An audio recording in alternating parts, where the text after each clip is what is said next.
It was almost 8 p.m., and the downtown streets buzzed with the noise of passing cars and impatient footsteps. Neon signs flickered against the glass windows of a modest steakhouse.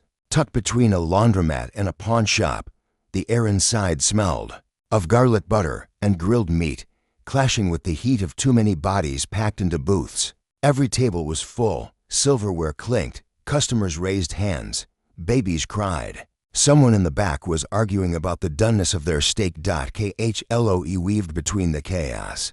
A notepad in one hand and two plates balanced in the other, her black apron was stained.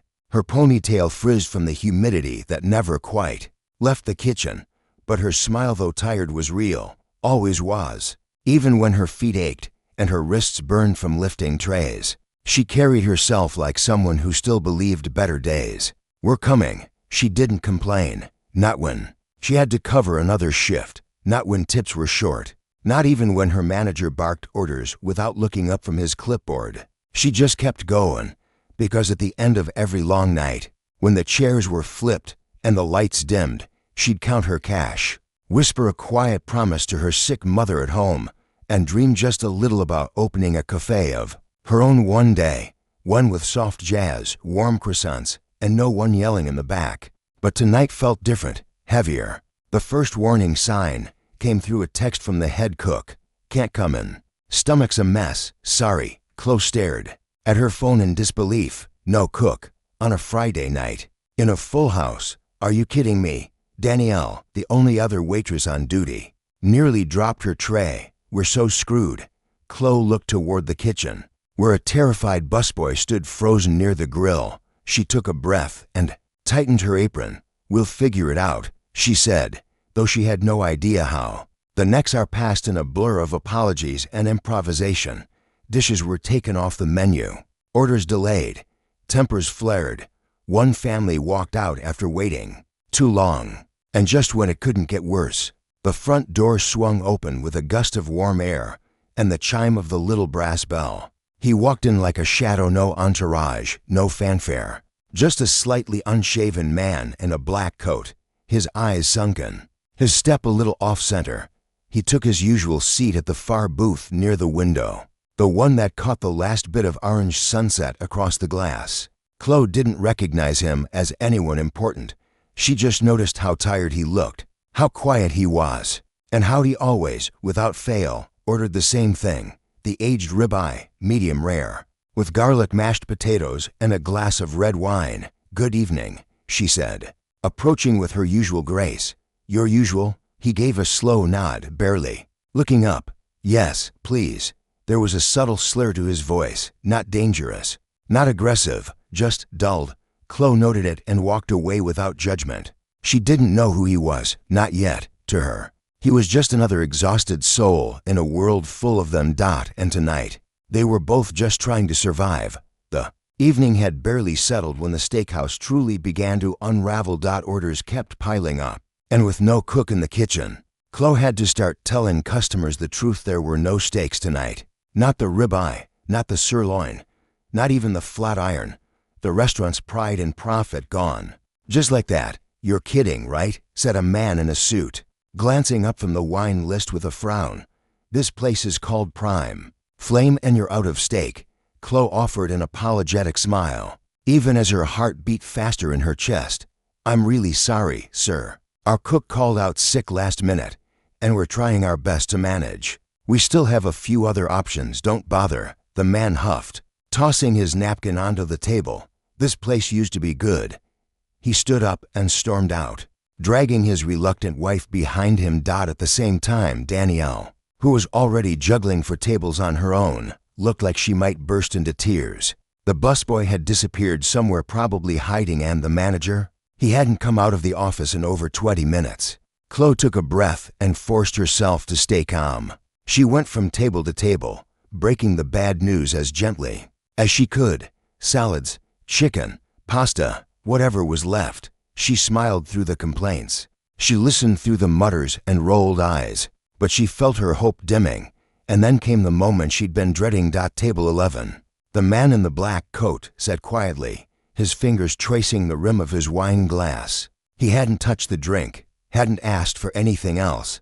He just waited, his gaze heavy with expectation and something else, not anger, not arrogance. Something deeper, tiredness, maybe, disappointment. She approached slowly. Yes, sir, she began. I'm very sorry, but we're completely out of steak tonight. He blinked slowly. Out. Yes, our cookie is sick, I heard, the man said. His voice was soft, but sharp enough to cut through her sentence. He sighed and leaned back in the booth, folding his hands. So what now, khloe? Hesitated. Our manager has offered a full comp for tonight's meal. And dessert, if you'd like. I didn't come here for dessert, he said quietly. I came here for the steak. It's the only thing I eat when I come here. His words weren't cruel, but they carried weight. Before she could respond, he added, Can I speak to your manager? She nodded and quickly disappeared into the back office. Inside, the manager, a round man named Ron with a thinning hairline, was typing something angrily into the computer. He wants to speak with you, khloe said. Ron groaned. Not now. I've got invoices to sort. He's asking, Ron or table 11? Ron muttered under his breath and finally stood. Fine, but if he yells at me, I'm sending him your way. When Ron walked to the table, khloe stayed back. She could only watch from a distance, pretending to polish silverware while secretly observing. She couldn't hear what was being said, but she noticed how calm the man remained. He didn't raise his voice. He didn't complain. Instead, he gestured lightly to the manager, then to the rest of the restaurant. There was a moment where Ron's eyes widened slightly. He said something quickly, and the man just nodded. Then, to her surprise, the man pointed at her. Ron turned to look, gave a stiff nod, then walked away. Khloe's heart skipped. The man stood and walked slowly toward her. He moved like someone who wasn't used to asking for help, but tonight, he was going to. He stopped just a few feet away. You're the one who took my order? Yes, he asked. Double quotes. Yes, sir. He looked at her, really looked, for the first time. I'm too drunk to drive, and I can't order what I came here for. But I need to go home. Would you drive me? The request caught her off guard. Drive a customer home?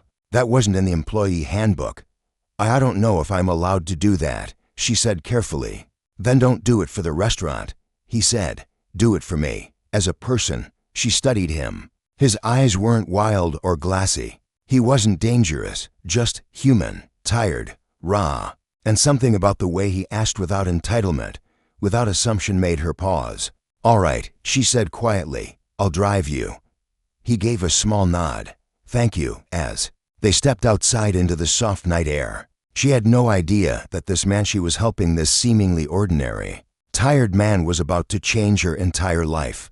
Not through some grand gesture, not with promises or speeches, but with a quiet decision that would take root that night and bloom 1 week later into something she never could have imagined. And as they got into her dented Toyota, she thought only of kindness, not consequence. But the billionaire beside her was thinking of something else entirely.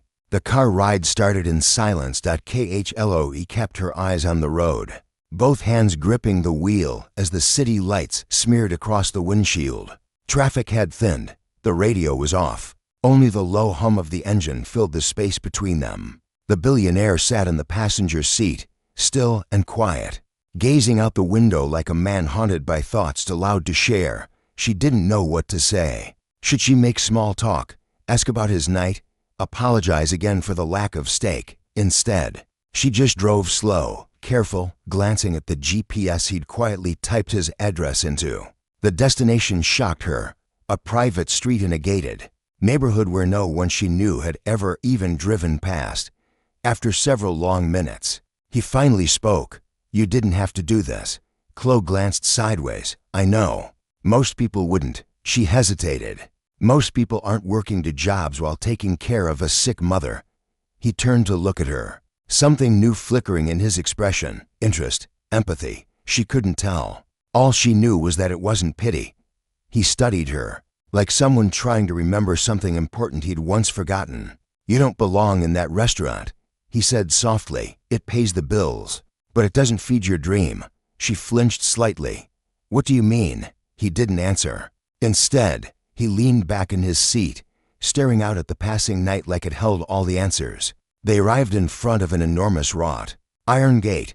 With a press of a button from a remote in his pocket, it creaked open slowly, revealing a long, tree-lined driveway and a stone house that looked more like a European villa than anything she'd ever seen in this city. As they drove through, Khloe's fingers tightened around the wheel. It felt like entering another world, one where money didn't worry, dreams didn't wait, and time moved slower. The tires crunched over gravel as she stopped outside the entrance. Automatic lights flicked on, casting a soft glow over the marble steps leading to the front door. "This is you?" she asked quietly. He gave a humorless chuckle. "It's where I sleep." He opened the door but didn't get out right away. Instead, he turned to her again. "Your name, Khloe, spelled with a K." She nodded. He reached into his coat pocket and pulled out a sleek black card. No name, no logo, just a silver border and a blank white back. Then he did something odd. He handed her a pen from the glove box. "Write your number on the back," he said. Khloe hesitated. "Why?" "Just in case," he said. Her heart thudded. "Just in case what?" He gave a lopsided smile. "Just in case I forget something important." Reluctantly, she scribbled her number and handed it back. He glanced at it, then tucked the card into his pocket. "Thank you for the ride," he said, opening the door. "Take care," she murmured. As he walked toward the door, something in Khloe shifted. She didn't know what it was, just a strange sense that tonight had planted something invisible, something waiting to grow. The next day at work, she didn't expect anything. She didn't talk about the ride, didn't mention the house. She figured it was just a moment, a strange memory, nothing more. Until Ron called her to the front and handed her a sealed envelope with her name printed neatly in black ink. Inside was a check, $2,000, and a note.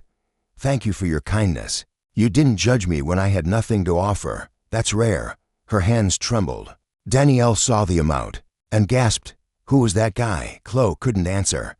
But somewhere in her chest, something stirred. And for the first time in months, the dream that lived quietly in her bones, the dream of owning her own café, no longer felt like a fantasy. It felt like a door, and she'd just been handed the key, though she didn't know it yet, not until 1 week later, when everything changed. Khloe didn't sleep much that week. Every time she closed her eyes, she saw that card. The way he asked her to write her number, like it was some quiet contract. The words in his note echoed louder than they should have. "You didn't judge me when I had nothing to offer."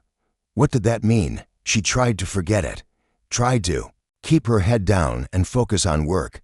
The steakhouse had calmed down since that chaotic night, but every time she passed table 11, she half expected to see him again. She didn't even know his name. To everyone else, he was just the guy with expensive shoes and deep pockets. But to Khloe, he'd become a mystery that tugged at the edge of her thoughts. Ron, the manager, joked once, "Guess you got lucky with that tip, huh? Maybe flirt with more drunk guys next time." She didn't laugh. By the fourth day, the black card she'd written on was tucked deep in her wallet, but she hadn't dared to call the number. What would she say? "Thank you. Are you okay? Do you always tip waitresses with small fortunes?" Besides, people like him, people with mansions and gated drives, didn't just stumble into the lives of people like her. They didn't circle back. They didn't remember the girl with the tired smile who served them garlic potatoes and wine. But he remembered. It was a Thursday night, just past 9, when it happened. Khloe had just finished wiping down the counter. The dining room was almost empty. The last table of customers was laughing loudly over half-eaten desserts. Danielle had already gone home. Ron was in the back doing inventory. Outside, the wind had picked up. Soft rain tapped at the windows. Then she saw it. The car. Not just any car, a sleek black Maybach. Engine so silent it seemed to float as it pulled up in front of the steakhouse. Khloe froze, cloth still in her hand, heart suddenly thudding like a drum in her ears. No one got out right away. Then the door opened.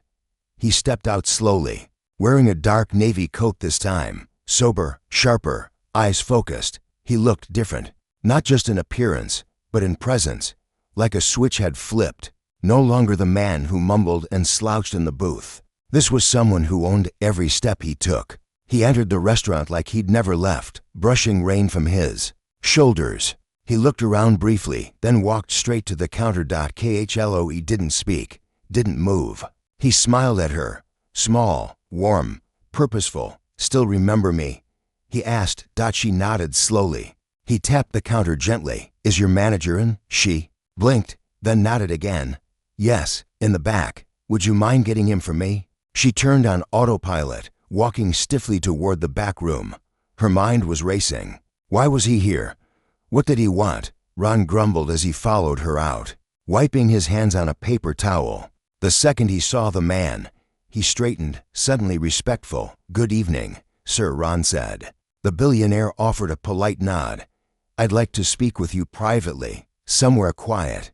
Ron looked surprised but led him to a booth. Near the back, they sat. They talked. For nearly 15 minutes. Khloe tried not to stare, tried to mind her own business, but she caught fragments of the conversation. Words like purchase, offer, and valuation drifted across the floor like whispers. Finally, Ron stood up, face pale, eyes wide, and stumbled back toward the office. The billionaire remained seated, calm, sipping a glass of water someone had brought him. Then, without warning, he stood and walked toward her. Khloe's single quotes s breath caught in her chest. He stopped at the counter, eyes meeting hers. I came here tonight, he said, because I've made a decision. She said nothing. Couldn't. I just offered to buy this restaurant. Her mouth opened slightly. You what? Triple its market value. He added, casually. I like the bones of this place. It just needs better structure, better leadership. Khloe's legs felt weak. He leaned in slightly. But the manager doesn't own it. Your boss does, and your boss has already agreed to sell. She blinked, barely processing. But before I sign anything, he continued, I wanted to ask you something. She looked up. Would you like to own it instead? The question hit her like a thunderclap. The world seemed to tilt. Her heart was pounding so loudly she thought he might hear it. I don't understand, she whispered. You told me you dream of having your own café. You work hard, you care, you don't flinch when things fall apart. He reached into his coat and pulled out a new card. This time, it had his name on it. Jonas Everett, CEO, Everett Hospitality Group. You can buy it from me for half the price. I'll even help you restructure it. Or, he tilted his head. You can stay on and work for me. Khloe stared at the card. At the name. At the impossible choice in front of her. Why me? She asked, voice breaking. He smiled, kind and knowing. Because you saw a drunk man and didn't see a wallet. You saw a person, and no one sees people anymore. He placed the card in her hand. Call me by tomorrow, he said. That number, he gestured. You wrote it, remember? And with that, Jonas turned and walked out into the rain, his coat catching the wind like a cape. Khloe stood frozen, her entire world shaking in her hands. She didn't know what she'd do next. But everything had just changed. Khloe didn't speak to anyone the rest of the night. After Jonas Everett left, she tucked his card into her apron pocket like it was made of glass. She finished wiping down tables in silence. Ron didn't come out of the office again, and the busboy kept his headphones in, unaware of the emotional earthquake that had just passed through the building. When Khloe finally walked out into the cold, wet night, the world looked different. Not in any visible way, but in how it felt, like someone had taken her old life and cracked it open, leaving the pieces in her hands and whispering, now build something new. The rain slicked the streets in silver as she sat in her car, staring at the card in her lap. Jonas Everett. She looked him up on her phone, and the search results hit her like a punch to the chest. Not only was he a billionaire, he was the billionaire, the quiet genius behind a dozen luxury restaurants, hotels, and resorts. A man known for buying struggling businesses, reviving them, and walking away without fanfare. He was a ghost in boardrooms, a myth in the culinary world, and somehow that man had chosen her. That night, she didn't sleep. Her mind spun through possibilities and fears. Own a restaurant. How? What if I fail? What if I lose everything? What if he's testing me? But louder than fear was something she hadn't felt in a long time, hope. The next morning, She called the number. It rang once. Twice. Then. His voice smooth, steady, unmistakable. "Khloe. I want to say yes," she said, heart pounding. A long pause. Then he said, "Good. Come to my office at 5 p.m. I'll have the papers ready." By 4:30, she was in an Uber, gripping a folder filled with every dollar she had in savings and a letter from the bank offering a small loan. She wore the only professional outfit she owned, an old white blouse and a black skirt borrowed from her neighbor. The building was nothing like she expected. Downtown, glass facade, a lobby that looked more like an art gallery than a corporate headquarters. No reception desk, just a woman in black standing beside a gold elevator, who smiled and said, "You must be Khloe." On the 50th floor, the elevator opened into a room so quiet she could hear her own breath. Floor-to-ceiling windows overlooked the city like it was a toy set. Jonas sat at a large desk, wearing a crisp gray suit, fingers steepled together. He stood when he saw her. "You came," he said. She nodded. "I'm still not sure this is real." He gestured to a chair. "Real enough to put your name on a deed. The papers were there, notarized. Clean, simple. We'll split the deal," he explained. "You buy in with what you can. I'll cover the rest. For now, you pay me back. Slowly, no interest, no pressure. And if you ever want out, you sell it back to me." Khloe's hands shook as she picked up the pen. "Why are you doing this?" she asked, her voice trembling. "You don't even know me." Jonas leaned forward, his voice soft but certain. "When I was 24, I passed out drunk on a street bench after my restaurant failed. A stranger helped me home. No questions, no judgment. They saved me. Years later, I searched for them but never found them. You reminded me of that person, Khloe. You reminded me who I used to be before the money." Tears filled her eyes. She signed the paper. Jonas reached across the desk and shook her hand. "Congratulations," he said. "You're now the owner of Prime Flame." Word traveled fast. By the time Khloe returned to the restaurant that evening, Ron had packed up his things. The owner had signed off the sale hours earlier, and Jonas's legal team had moved fast. Staff gathered in disbelief as Khloe walked in, not as a waitress but as their new boss. "This has to be a joke," one of the cooks said. But at WAS and single quotes T.KHLOE stood behind the counter, hands still shaking, and said in a voice steadier than she felt, "Starting tomorrow, things change." There was silence. Then someone clapped. Then another, until the whole room filled with applause. Danielle ran up and hugged her. "You did it," she whispered. "You really did it." Khloe didn't know what tomorrow would bring. She didn't have all the answers. She didn't even know what the first step was. But for the first time, she wasn't surviving. She was becoming. By the time the sun rose the next morning, Khloe had already been awake for hours, sitting cross-legged on her living room floor, surrounded by old notebooks and restaurant ideas she had written years ago, back when owning anything felt like a fantasy, scribbled on napkins during breaks. Now, all those napkins felt like blueprints, real, possible, hers. She dressed not in her usual uniform, but in a clean navy blouse and black slacks that felt like armor. This wasn't a shift. This was her first day as an owner. As she stepped through the doors of Prime Flame, the hum of the place felt different, like the walls themselves were waiting to see what she'd do. The staff gathered in awkward silence. They hadn't stopped whispering since the night before. Some stared with doubt, others with quiet hope. Even Danielle, usually quick with a joke, stood still, watching Khloe like someone trying to believe in something fragile. Khloe walked to the center of the room. "I know this is a lot to take in," she said, voice calm but commanding. "And I know some of you are wondering what happens next." The room stayed quiet. "I'm not here to fire anyone. I'm not here to pretend I know everything. But I do know what this place can be. And it starts today." She pulled out a list sheet, written by hand that morning. "First, we hire a real team, not just a few people struggling to do the work of 10. Second, we rebuild the menu, fresh, local, seasonal. Third, we change the culture. No yelling, no corners cut, no disrespect. This is going to be a place where people want to work and where people want to eat." No one clapped, not yet. But they listened, and that was enough. The next few days were chaos. Contractors came in to inspect the kitchen. The ovens were old. The ventilation barely worked.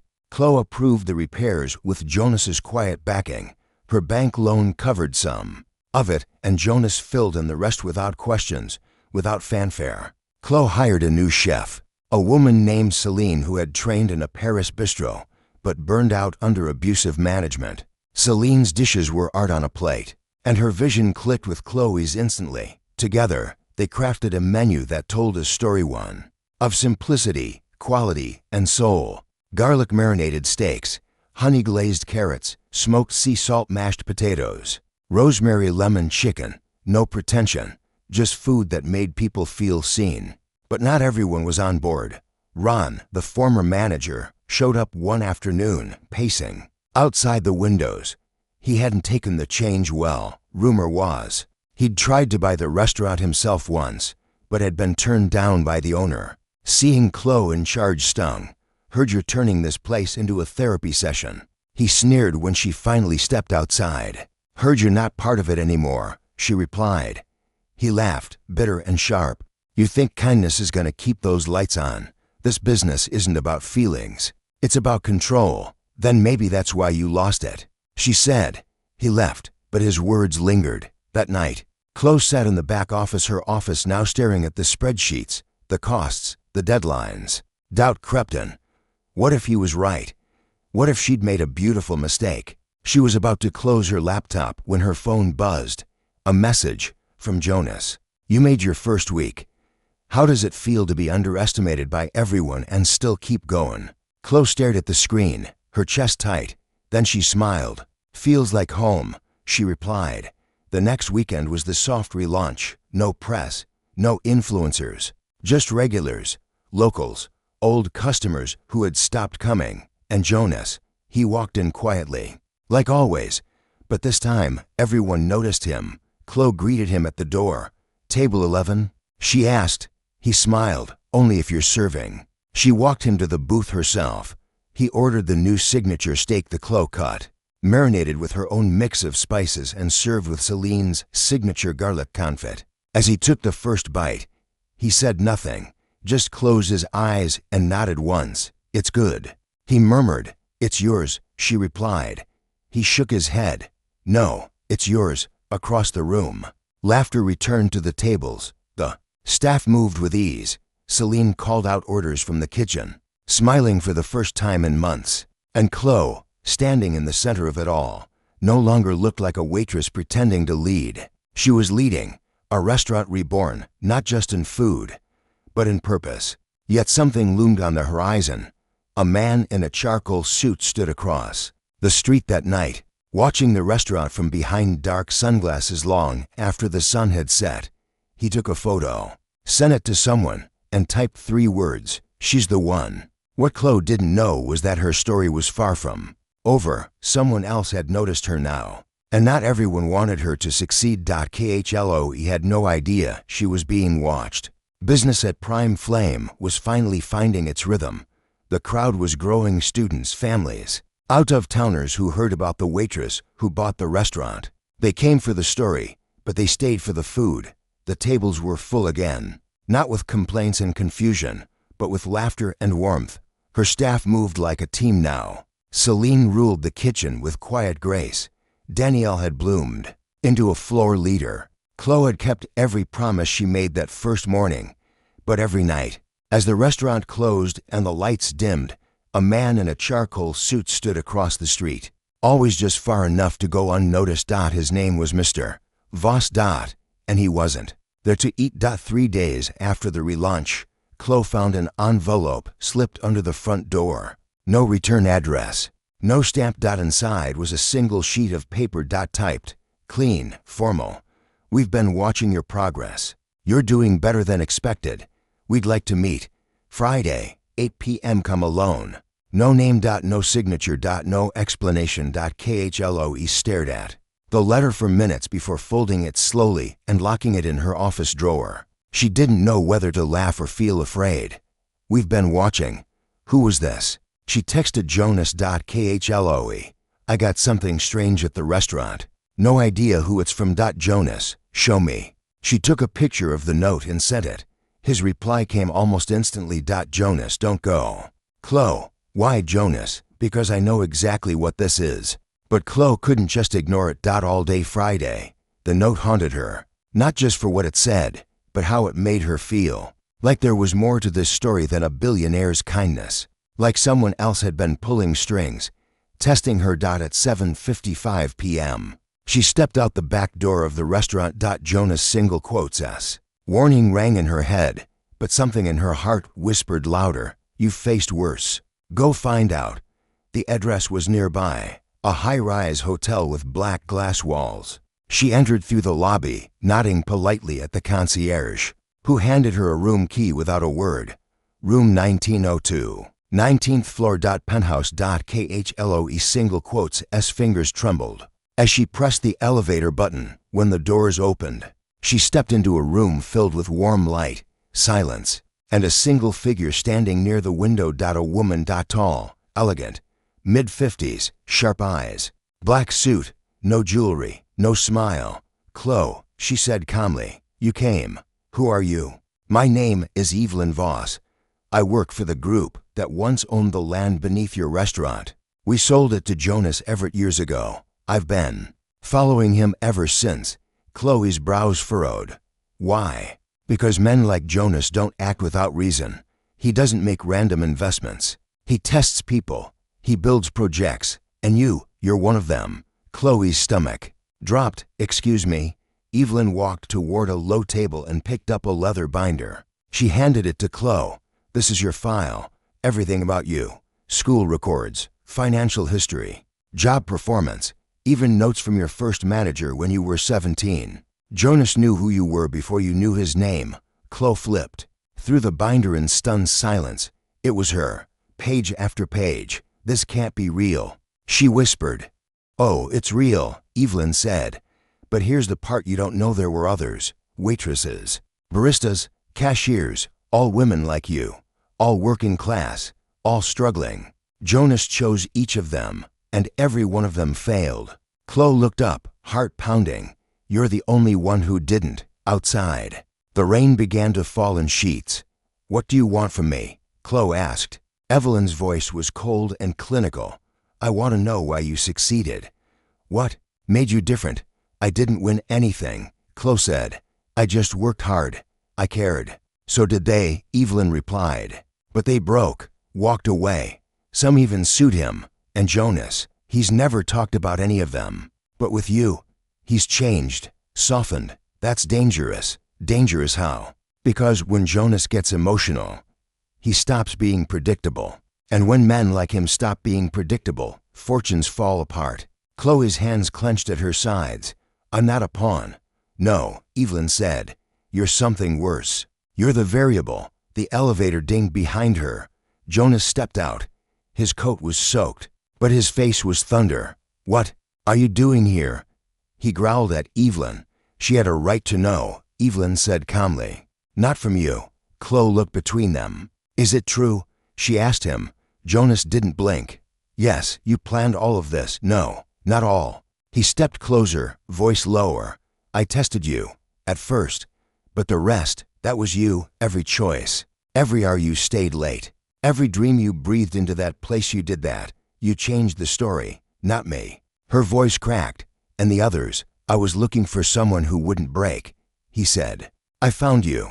A long silence passed between them, rain against glass, wind howling above the city. Then Jonas turned to Evelyn. You're done here. Evelyn stared at him, then at Khloe. And without another word, she walked past them and disappeared into the elevator. Jonas turned to Khloe. I wanted to tell you sooner, but I didn't. Know how? She looked at him, eyes swimming. So what now? She asked. He stepped closer. Now, you take what you've built and protect it. Because people like Evelyn, they don't stop. And they don't like stories where the underdog wins. Khloe wiped a tear from her cheek and took a long, steady breath. Then I guess they picked the wrong underdog. And for the first time since all this began, Jonas Everett smiled, truly smiled, like a man watching something impossible unfold right in front of him. And Khloe, She walked out of that room no longer wondering why she was chosen. She walked out ready to prove why no one else ever could have been. The days that followed moved like storms beneath quiet skies. From the outside, Prime Flame looked like any other restaurant in the city. Warm lighting, full tables, the hum of laughter, and clinking silverware, but behind the scenes, everything had shifted. Khloe felt it in her bones, in her breath, in the way Jonas watched her now, not with the curiosity of a man running an experiment, but with the reverence of someone who had found something he never meant to keep. And then there was Evelyn Voss. Gone, but not gone. Her words lingered like smoke in Khloe's lungs. You're not a pawn. You're the variable. It echoed every time Khloe stood in her office, reading over budgets, new hire applications, proposals from suppliers. Every time she caught herself wondering if any of this was hers or if it had all been written before she ever walked into that steakhouse. Then came the audit. It started with a visit from a man in a brown suit and badge. A routine review from the city business board, he said. Harmless, standard. But his questions weren't standard at all. They were sharp, specific about permits, food sourcing, past ownership contracts. He asked about Jonas, about the original deed, and then, most oddly, about Khloe's bank loan. He left with a tight smile. 2 days later, the city issued a notice. Your permit is under review. Danielle found it taped to the back door. What does this mean? She asked, eyes wide. Khloe took the paper slowly. It means someone's trying to shut us down. She called Jonas immediately. His voice on the other end was clipped, furious. They're coming after you. They know they can't touch me directly, so they're targeting the foundation. Your part. Who is they? Khloe demanded. A pause. Evelyn's not just a former investor, Jonas said. She runs a private intelligence firm, specializes in market manipulation, data, pressure tactics, and she hates unpredictability. So this is her retaliation. This is her warning. That night, Khloe sat in her office long after everyone else had gone. She stared at her reflection in the darkened window, not seeing the tired eyes or the trembling hands, but the weight of something far bigger than she'd ever imagined. This wasn't just a restaurant anymore. It was a battleground. And she was standing on a fault line between wealth, power, and something she had no name for, yet something rooted in the fact that she wasn't supposed to win. They weren't just trying to test her anymore. They were trying to erase her. But Khloe had been erased before, in school, where teachers forgot her name, in jobs where managers ignored her ideas, in life where dreams always felt one rent payment too far. This time, she wasn't backing down. The next morning, she called a meeting with her team. They all gathered. Celine, Danielle, the new chef, the dish crew. Khloe stood before them with the city notice in her hand. We're being targeted, she said, and we have two choices. We wait and hope it goes away, or we fight. Danielle spoke first. What kind of fight? Khloe's voice was steady. The kind where we prove we belong. The kind where we turn this place into something so irrefutable they can't touch us. Celine crossed her arms. What do you need? Transparency, Khloe said. Flawless books, perfect cleanliness, zero shortcuts. We become the gold standard. And they did. They scrubbed the walls, reviewed every supplier, implemented policies, invited a local journalist to shadow them for a week. Celine taught workshops on food safety. Danielle trained new hosts to track orders with military precision. Khloe worked 18-hour days and still found time to write hand-signed thank you notes to every returning customer. Jonas visited once late one evening. He stood in the doorway and watched her sweep the floor by hand. You shouldn't have to do this, he said. I'm not doing this for me, she replied. I'm doing it for every girl who's ever been told she couldn't. He said nothing, just looked at her like she was something impossible. Then came the inspection. Not a routine visit. Not this time. 5 people in matching suits arrived at noon sharp. They had clipboards, cameras, attitude. They stayed for 4 hours. Checked everything. At one point, an inspector pulled Khloe aside. You're new to this business, right? Yes. Because I've never seen a file this clean. He looked almost disappointed. A week later, the city cleared the notice. No violations. No flags. No fine. A small article appeared in the paper. Local restaurant thrives under new leadership. Beats surprise audit. Khloe taped it on the wall beside her office door. But just when she thought the storm had passed, another envelope arrived. This one was handwritten. No stamp. Inside. A photo. Black and white. Grainy. Of her. Sitting alone in the restaurant late at night. Taken from across the street. Beneath it, a single message. You passed round one. Khloe's hands shook, but her jaw clenched. This wasn't intimidation anymore. It was a game. And for the first time, she realized maybe she wasn't the variable after all. Maybe she was the new player, and she was just getting started. The photo sat on Khloe's desk like a loaded gun. Black and white.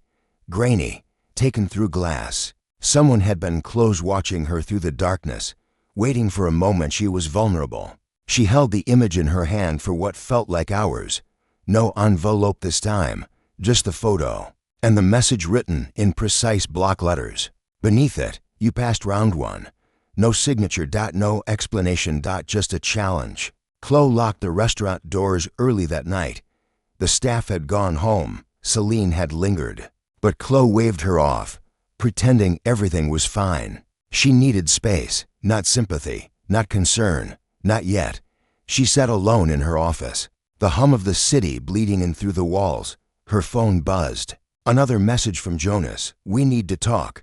Now, she replied with one word. Come.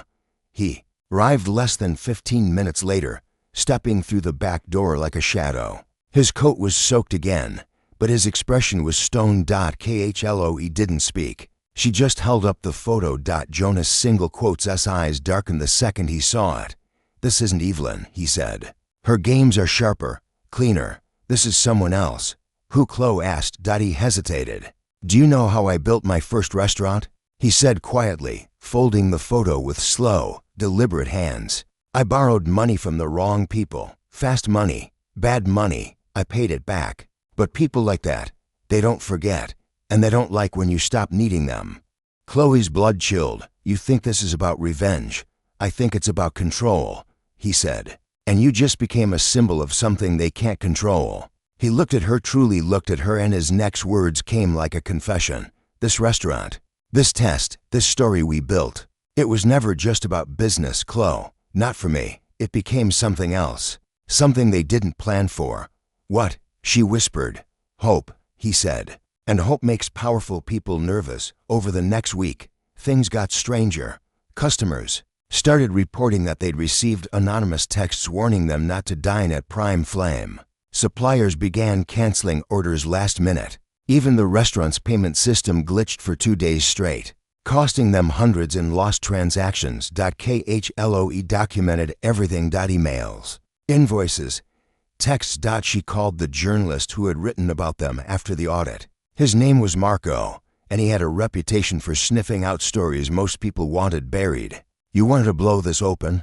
He asked. I want the truth out there, Khloe said. Before someone decides to burn it all down. Marco agreed. He began investigating discreetly, quietly. But someone noticed. One night, as Khloe left the restaurant after locking up, she found her car's windshield shattered. Nothing stolen, just broken glass, and a note under the wiper, stay in your lane. Khloe called Jonas that night from the parking lot, her voice shaking with fury. They think fear will stop me, she said. They don't know you, he replied. The next morning, a van pulled up outside the restaurant. A delivery? No. Inside were 2 men in dark jackets carrying cases and tool bags. Khloe stepped outside to greet them. Can I help you? Security detail, the taller one said. Everett sent us. Full surveillance install, indoor and out. No blind spots. Khloe stared at him, stunned. You're serious? Completely. Within an hour, the restaurant had eyes in every corner. Motion sensors, encrypted cloud feeds, even facial recognition. Khloe watched from her office as the monitors lit up. They're not going to scare me, she thought. They're going to watch me rise. But the final blow hadn't landed yet.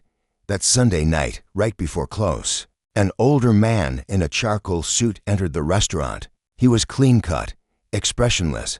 He sat at table 11. Khloe noticed him immediately. He didn't order anything. Just waited. After a few minutes, she approached. Good evening, "Sir, can I help you?" He looked up slowly. His eyes were ice. "Miss Parker," he said, using her last name without asking. "My name is Dean Langston.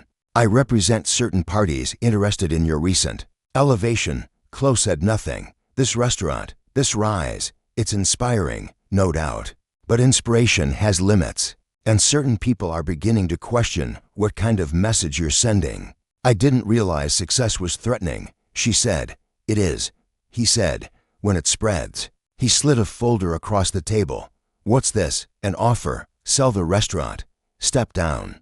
Disappear from the headlines and walk away with a very generous exit." Khloe didn't touch the folder, and if I don't, his smile didn't reach his eyes. "Then you'll learn what it feels like to be famous for all the wrong reasons." He stood, buttoned his jacket, and walked out. Khloe opened the folder. Inside, an offer letter for double the restaurant's current value, and photos, private photos. Of her apartment, her mother's clinic, her walking alone at night. Khloe didn't cry. She didn't panic. She picked up the phone and called Marco. "We run the story," she said. "All of it. Names, dates, threats, the offer, everything. Are you sure?" Marco asked. "Absolutely," she said.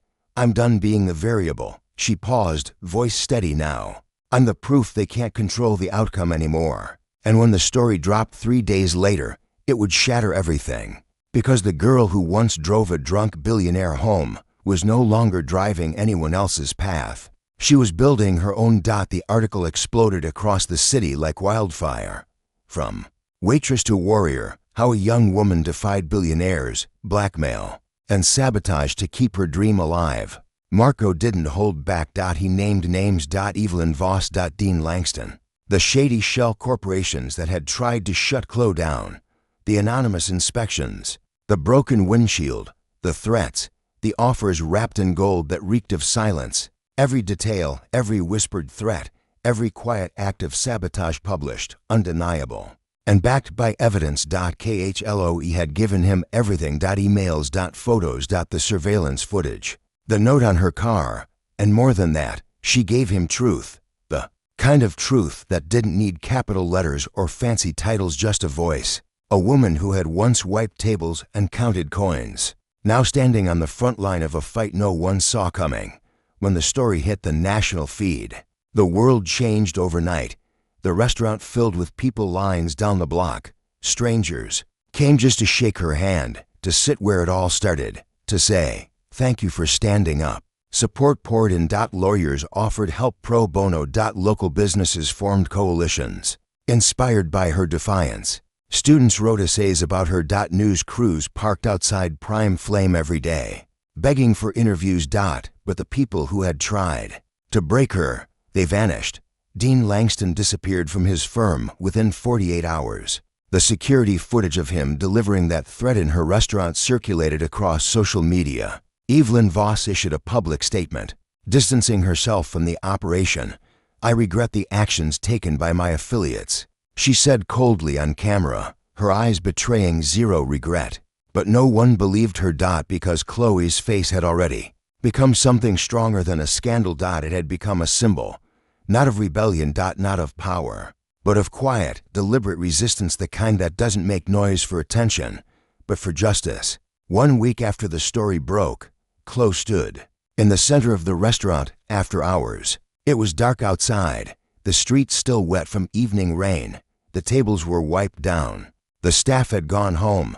Everything was still. She walked to table 11. Sat down. Closed her eyes and just breathed. The same booth where it all began, where a drunk man with tired eyes had once asked for a ride home and changed the course of her life. Without meaning to, the sound of the front door opening stirred her from the memory. She turned. Jonas stood there, leaning against the frame, hands in his coat pockets.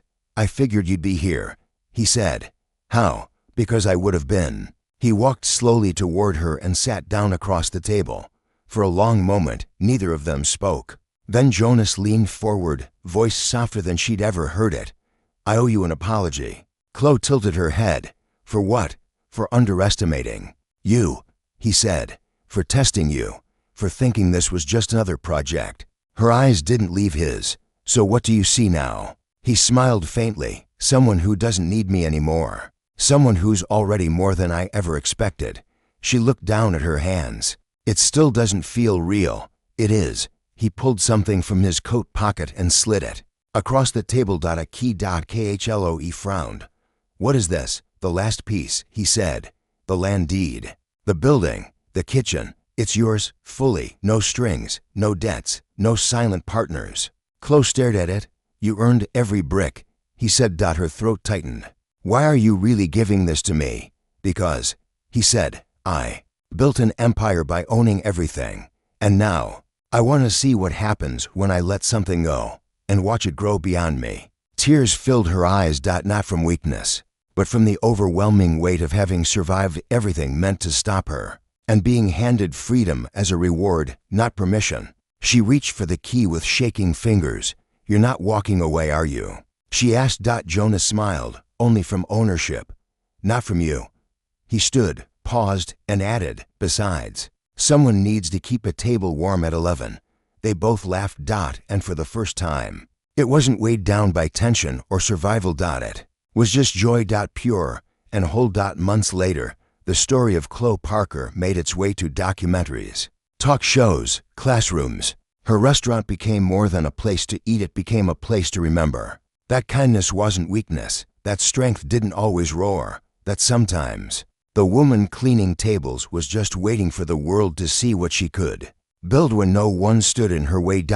And on the window of prime flame, etched into the glass beside the words established by Khloe Parker, were 6 smaller words written in gold foil. They tried to break her, failed. And every night, as the lights dimmed and the chairs flipped, that sentence caught the last light of the evening sun, just long enough to remind the next girl watching your story is just beginning.